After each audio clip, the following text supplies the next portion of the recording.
اعوذ باللہ من الشیطان اللعین الرجیم بسم اللہ الرحمن الرحیم الحمد للہ رب العالمین الصلاة والسلام علی اشرف الانبیاء والمرسلین وعلی آلہ طیبین الطاہرین المعصومین الذین اذہب اللہ عنہم الرجس وطہرہم تطہیرا اما بعد۔ ہماری آپ کے ساتھ گفتگو فقہی احکام میں، فقہی مسائل میں، وضو کے مسائل میں جاری تھی، اور ہم آج اس مرحلے پر پہنچے کہ آپ کی خدمت میں موجبات وضو، شکیات وضو اور مبطلات وضو کی بحث کو آغاز کریں۔ سب سے پہلے آپ کی خدمت میں موجبات وضو بیان کرتے ہیں کہ جو ٹوٹل 4 چیزیں ہیں، یعنی 4 ایسے مسائل ہیں یا 4 ایسی صورتحال ہے جہاں پر انسان اگر وضو کرے تو وہ وضو اس کے عمل کے لیے ضروری ہے۔ پہلا مرحلہ وہ ہے کہ جہاں وضو شرط صحت عمل ہے، یعنی اگر آپ کا عمل صرف اور صرف اس صورت میں صحیح ہو سکتا ہے جب آپ نے وضو کیا ہو، اور اگر آپ نے وضو نہ کیا ہو تو آپ کا وہ عمل درست نہیں ہے، جن میں پہلی چیز تمام واجب اور مستحب نمازیں ہیں کہ اگر واجب اور مستحب نمازوں کے لیے آپ نے وضو نہیں کیا تو آپ کی یہ نمازیں صحیح نہیں ہیں، یعنی شرط صحت عمل وضو کا ہونا ہے، سوائے نماز میت کے کہ اس میں وضو کا ہونا ضروری نہیں ہے، انسان بغیر وضو کے بھی نماز میت کو ادا کر سکتا ہے، لیکن بہتر یہ ہے کہ انسان وضو کے ساتھ نماز میت کو ادا کرے۔ بس پہلا مرحلہ وہ اعمال ہیں اور وہ مقامات ہیں جہاں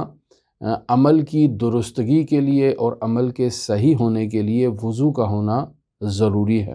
اور وہ کیا چیزیں ہیں؟ تمام واجب اور مستحب نمازیں سوائے نماز میت کے کہ جس میں وضو کا ہونا مستحب اور ارتقائی مراحل کے لیے بہتر ہے۔ دوسرا مرحلہ کہ نماز کے بھولے ہوئے اجزاء، جیسے انسان 2 سجدوں میں سے ایک سجدہ بھول جاتا ہے جسے نماز کے بعد اس نے قضا کرنا ہے، یا 2 تشہد میں سے ایک تشہد بھول جاتا ہے جسے وہ نماز کے بعد ادا کرے گا، تو ان کی ادائیگی کے لیے اسے وضو کے ساتھ ادا کرنا چاہیے، بغیر وضو کے وہ ان اجزاء کو ادا نہیں کر سکتا۔ اور تیسری چیز جس میں شرط صحت عمل وضو کا ہونا ہے وہ ہے طواف، یعنی حج اور عمرہ کے اعمال میں جو طواف ہے وہاں انسان طواف کرے بغیر وضو کے تو اس کا طواف درست نہیں ہے، یعنی طواف کی درستگی کے لیے اس کا باوضو ہونا ضروری ہے۔ یہ وہ 3 موارد ہیں، یعنی واجب نمازیں اور مستحب نمازیں سوائے نماز میت کے پہلا مورد، دوسرا مورد نماز کے بھولے ہوئے اجزاء جس میں ایک سجدہ اور تشہد، اور تیسری چیز طواف۔ یہ 3 چیزیں ایسی ہیں جن میں عمل کی درستگی کے لیے وضو کا ہونا ضروری ہے، اور پھر اس کے علاوہ 3 چیزیں ایسی ہیں کہ جن میں جواز عمل کے لیے وضو کا ہونا ضروری ہے، یعنی اگر آپ وضو کے بغیر ان اعمال کو انجام دیں گے تو آپ کا عمل حرام ہے، یعنی آپ گناہ میں مبتلا ہوں گے، لہٰذا وضو کا ہونا ضروری ہے۔ پہلا مرحلہ ان میں قرآن مجید کی تحریر کو مس کرنا، یعنی آیات قرآنی کو مس کرنا۔ اگر آپ آیات قرآنی کو مس کریں گے، الفاظ کو یا حروف کو بغیر وضو کے، تو آپ فعل حرام کا مرتکب ہوئے ہیں اور آپ نے گناہ کیا ہے۔ لہٰذا اس ذیل میں جو فقہا نے مسائل بیان کیے ہیں وہ میں مسائل آپ کی خدمت میں ذکر کرتا ہوں۔ پہلا مسئلہ یہ ہے کہ جس شخص کا وضو نہیں اسے قرآن کے حروف کو مس نہیں کرنا چاہیے، خواہ وہ ہاتھ سے قرآن کے حروف کو مس کر رہا ہے، زبان سے قرآن کے حروف کو مس کر رہا ہے، ہونٹوں سے قرآن کے حروف کو مس کر رہا ہے، پیشانی سے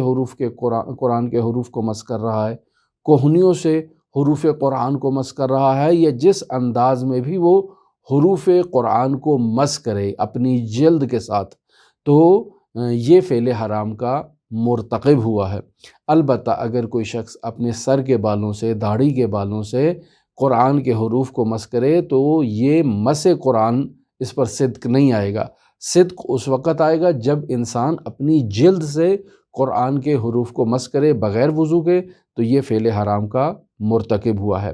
پس اگر قرآن کو ہاتھ لگائے اور اس کا وضو ہاتھ لگانے کے بعد باطل ہو جائے تو فوراً اسے قرآن سے اپنا ہاتھ ان حروف سے اٹھانا چاہیے، اور اگر نہیں اٹھائے گا تو فعل حرام کا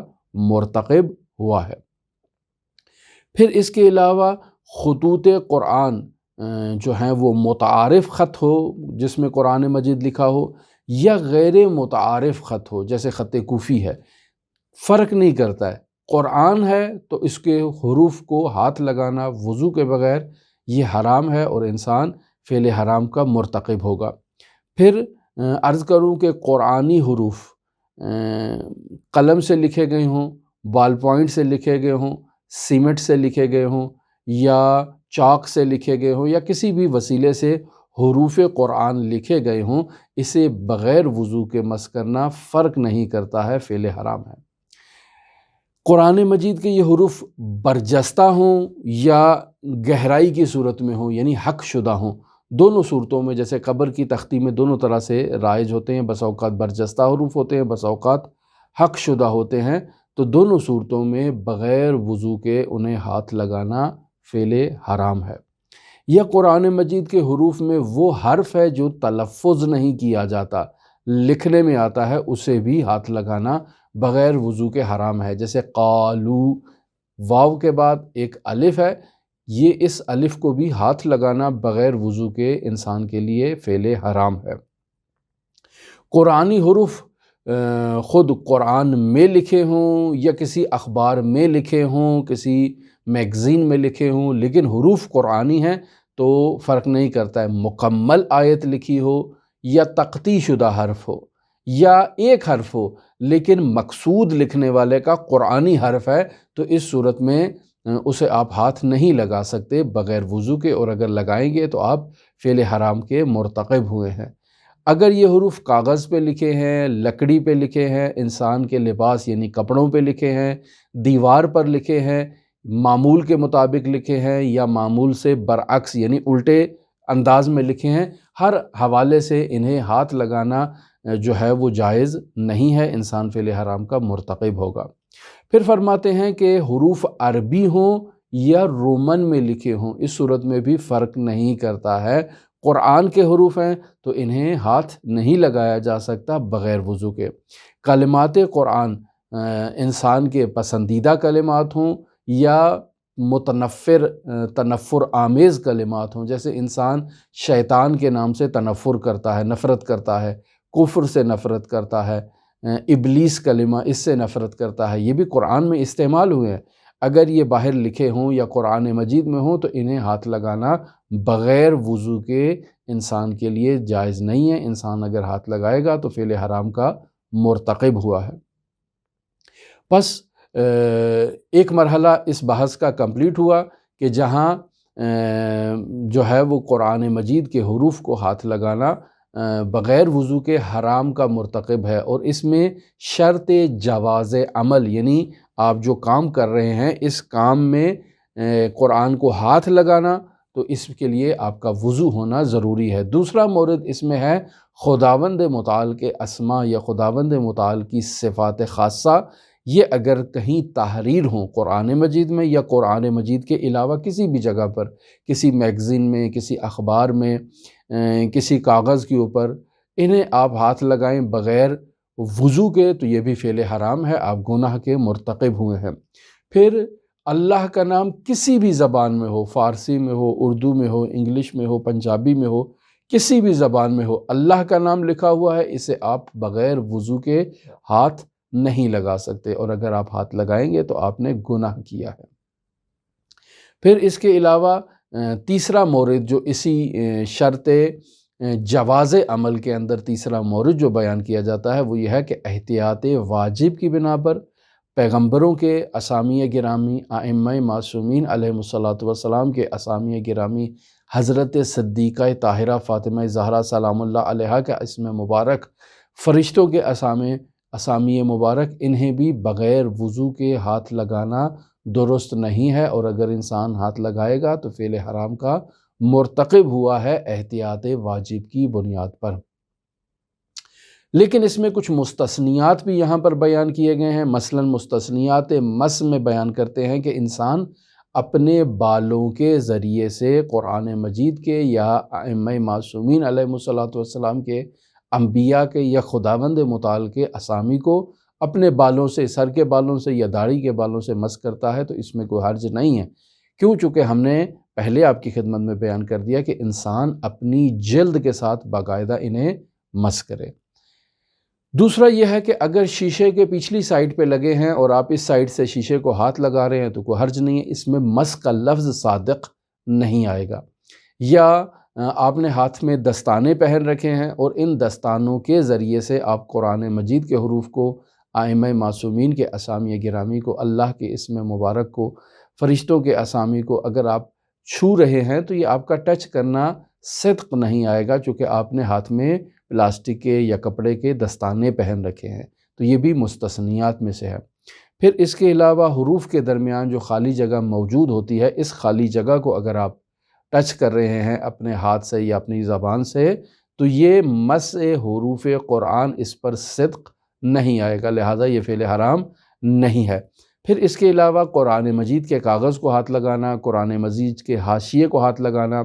سطروں کے درمیان جو موجود خالی جگہ ہے اس کو ہاتھ لگانا، جلد کو ہاتھ لگانا، اسے ہاتھ لگانا جو ہے وہ فعل حرام نہیں ہے، البتہ کراہت ضرور ہے، انسان بغیر وضو کے ہاتھ نہ لگائے۔ پھر بیان کرتے ہیں کہ خطوط اور ترجمہ، اس کو جو ہے وہ وضو کے بغیر ہاتھ لگانے میں کوئی حرج نہیں ہے، مگر یہ کہ وہ ترجمہ اللہ کا نام ہو، پنجابی میں، انگلش میں۔ اگر اللہ کا نام ہے تو پھر آپ اسے ہاتھ نہیں لگا سکتے، لیکن اس کے علاوہ اگر قرآن مجید کا ترجمہ ہے تو آپ اسے ہاتھ لگا سکتے ہیں، اس میں کسی قسم کی کوئی مشکل نہیں ہے۔ پھر وہ کلمات جو مختلف زبانوں میں مشترک ہیں، اگر وہاں لکھنے والے نے جو قصد کیا ہے لکھتے وقت وہ قرآنی حرف کا قصد کیا ہے تو آپ اسے بغیر وضو کے مس نہیں کر سکتے۔ جیسے یاسین ہے، یاسین آپ کسی کا نام بھی رکھ دیتے ہیں، تو ایک دفعہ آپ کسی کے نام کے عنوان سے یاسین مخاطب کر رہے ہیں تو یہ درست نہیں، یہ اس میں کوئی حرج نہیں ہے، اسے آپ بغیر وضو کے مس کر سکتے ہیں۔ لیکن اگر آپ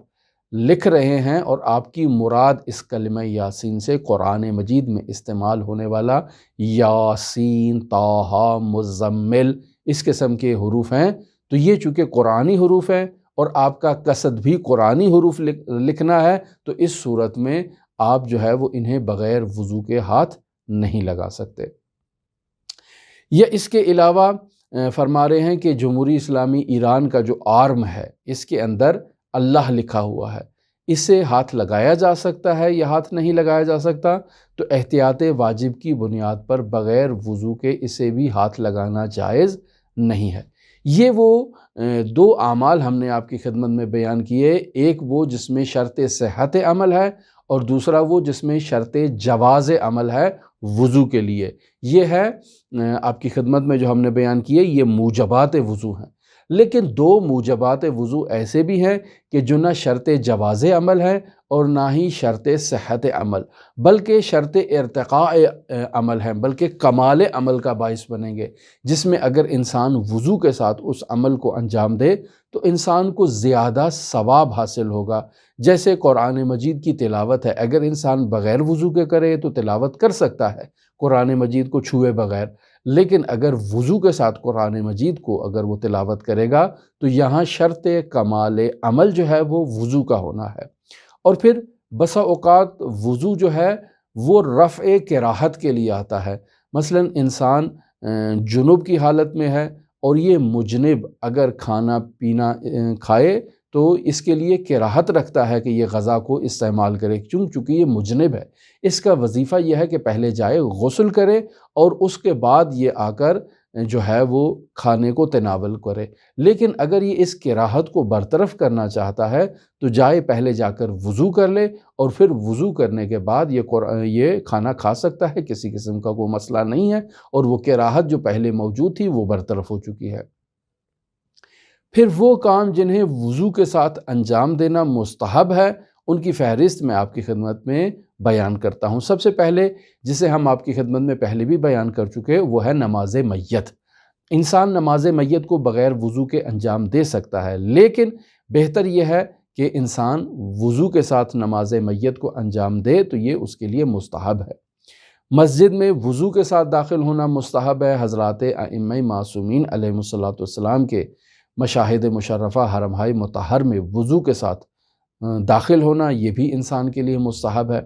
اپنی جیب میں ہر وقت قرآن مجید کو رکھنا، اس کے لیے انسان اگر باوضو ہو تو یہ اس کے لیے مستحب ہے۔ میں یہاں ذکر کرتا چلوں کہ مرحوم آیت اللہ بہجت رحمۃ اللہ علیہ ایسے بچوں کے لیے جنہیں رات کو خوف آتا ہو، یا ایسے افراد جو ڈراؤنے خواب دیکھتے ہوں، شیطانی وساوس میں مبتلا رہتے ہوں، ایسے افراد کے لیے تاکید فرمایا کرتے تھے کہ اپنی جیب میں ہر وقت ایک چھوٹا قرآن یہ رکھیں۔ تو ایسی وقت اگر ان کی جیب میں قرآن ہے تو یہ باوضو ہوں تو یہ ان کے لیے مستحب عمل ہے۔ قرآن مجید کی تلاوت بھی آپ کی خدمت میں بیان ہو چکا کہ شرط کمال عمل اور ارتقاء عمل اس وقت ہے کہ جب آپ باوضو قرآن مجید کی تلاوت کریں۔ بس یہاں پر بھی باوضو ہو کر قرآن کی تلاوت کرنا مستحب ہے۔ سوتے وقت اگر انسان وضو کرے تو تمام اس کی نیند جو ہے وہ عبادت میں گزرے گی، لہٰذا باوضو ہو کر سونا بھی مستحب ہے۔